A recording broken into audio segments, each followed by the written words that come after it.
Hello, I'm the 10-minute English teacher. Let's get you exam ready. Today we're thinking about GCSE English Language and I'm going to be telling you how to get a 7, 8 or a 9 in paper 1. Before we get going, don't forget to like and subscribe. There are plenty of things on the channel to help you get exam ready. Okay, my guide to getting a 7 plus in GCSE English Language paper 1. So the first thing you need to do is make sure that you're getting your timing right and you know what it is that you need to do for AQA GCSE English paper 1. You've got an hour to do the reading section, that is on the left-hand side, and you've got 45 minutes to do the writing section. They're both worth 40 marks. They're both worth 50% of the marks available to you on the paper. We're going to start by thinking about key terms that you're going to be using in the reading section. So you've got a list of key terms there, and then you've got the meanings and examples. A noun or an image is a naming word. So people, places and things are nouns, and there are examples of them. James, Japan and jam. Adjectives are words that are used to describe a thing. You might have heard them be called describing words. Ugly, beautiful and small are examples of adjectives. A verb is a doing word like run, jump, write, or running, jumping or writing. And then you've got adverbs. They are words, or you can have an adverbial phrase that tells you how the action, the verb, is being done. So you can have slowly, hastily or happily. You've also got some figurative key terms here. Simile, like or as, you'll have heard of before, as cold as snow.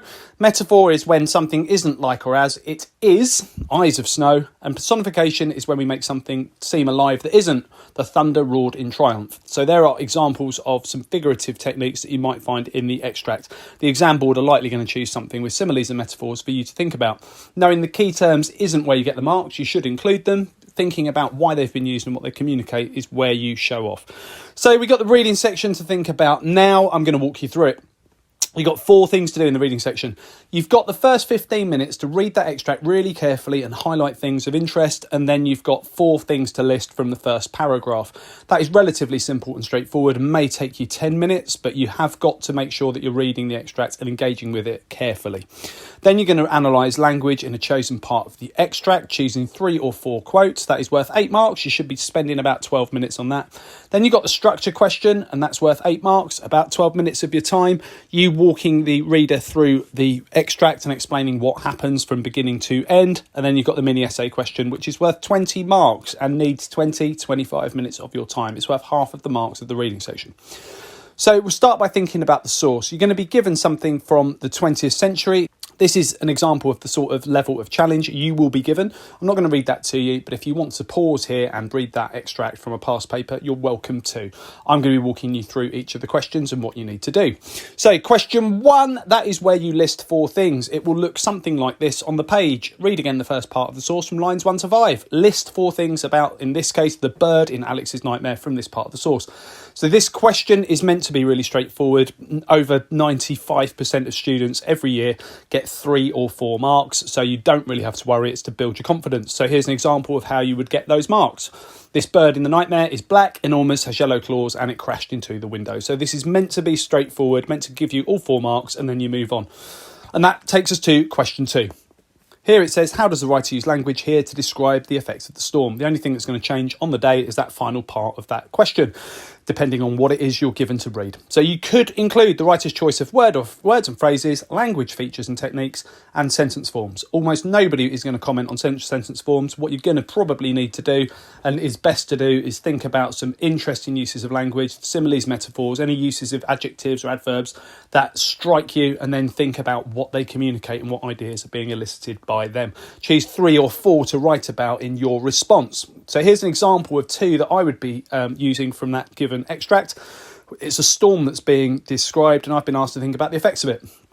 So there's my point. The storm makes Alex feel strange and distressed. It's responsible for making him feel unnerved, so it makes him feel uneasy. The writer likens the feeling to being adrift in a boat. The image of a boat at sea communicates the idea that Alex is made to feel alone, but you can also take that further and you can talk about the idea of being in danger. We've also got the writer making the storm seem violent and powerful. And here's my evidence. The wind is said to be lashing the trees. And here's my analysis of that quote. The verb lashing elicits thoughts of violence and pain. The storm is being associated with punishment, suffering and cruelty here. So I want to be analysing about 4 of the uses of language in that extract and then moving on to question 3. Question 3 is a question that lots of people drop marks on. If you're aiming for a 7, 8 or a 9, you are not looking to drop more than 2 marks for this question. So you now need to think about the whole of the source. This text is from the beginning of a novel. The only thing that's going to change in the exam is that second sentence. You're going to get this question exactly, but it might be from the beginning of a chapter in a novel. In fact, the second sentence really isn't that important. How has the writer structured the text to interest you as a reader? You could write about what the writer focuses your attention on at the beginning of the source, which is what you're going to do. Walk me through it and tell me about 5 major events that happen in order. How and why the writer changes this focus as the source develops. So basically, what is the reader thinking as we move from one paragraph to the next or one focus to the next, and any other structural features that interest you. Here is an example of my analysis of that extract. You don't have to have read it, but if you want to and then you want to check back on what I've written here, you're welcome to. But this just gives you an idea of what you need to do with the extract you're given in the exam. 1. The beginning of the extract explores a nightmare Alex is having about a bird with yellow claws, and we wonder about what might be worrying him and want to know his backstory. This question is not about analysis of language, it's about thinking about what happens and what the reader's thinking. So I've thrown a quote in, the bird's got yellow claws, we're wondering about why he might be having nightmares. That's the question that the reader is asking at this point. Then the attention is turned to the storm outside, lashing the trees, but the writer also mentions Alex's mother, who we find out is a cause of worry for him. So that's linking the idea of his mother and something to do with her with these nightmares. Alex gets up and there is some dialogue with his sisters and a contrast is made between them and Alex. One sister says Mama's going to die, which keeps us wondering what the situation is while showing contrast in ways that children are dealing with the situation. We can see that there's a bit of conflict in the family and we're wondering still at this point what the situation is with the mother. 4, we then find out about the changes that the children are experiencing with their father looking after them. No one in the family had cooked for months, which suggests that he's not very good, and they're no longer working together and feeling together as a family. And then 5, the ending is really effective as it mentions the mother and her presence. The writer has been keeping us in suspense until this point in the text. So we find out about what the source of these problems and conflicts is in the family right at the end. So that would be what I do to analyse the structure of the text. There's no need to start talking about sentence forms and interrogatives or analysing language here. It's all about showing that you actually understand the whole text and you can think about what the reader might be thinking about as the focus shifts throughout the... And that takes us to question 4. Question 4 is the mini essay response and it's worth 20 marks. It's really important that you give that a lot of your time. You want to spend 20-25 minutes on that. It's worth 20 marks. It's worth as many marks as question 1, 2 and 3 put together. Here is an example of a past paper question 4. Focus this part of your answer on the second half of the source from line 16 to the end, so that you're going to be given a particular part of the extract for you to focus on, and you make sure that you do. A student said, this part of the story set during breakfast time shows that Alex is struggling to cope with his mother's illness. To what extent do you agree? In your response, you could consider your own impressions of Alex, evaluate how the writer shows that Alex is struggling to cope, and support your response with references to the text. So use PEA. Think about your impression of Alex. Think about what is showing us that with the evidence, and then you think about how the writer's communicating different ideas to us, and you'll be answering the question in the right way. The only thing that you can do to ensure that you're in the top band is think about other ways that you might approach this. So we're thinking about Alex struggling to cope. Could you also argue that he might be finding it more easier than his siblings? Here are an example of some things that I might be writing about. So he isn't supportive of his father's efforts in that part of the extract. His father has been trying to cook, and maybe Alex isn't understanding of the fact that his father is probably finding the situation difficult too. You can talk about the outburst from him, the way that he speaks to his sisters, show that he's actually struggling to cope and understand how they might be feeling. He's longing for his life to be what it was. What is written about that? And you can think about how his life's changed and why it's difficult for him. But in order to get into the top band, think carefully. Is there another converse way of looking at it?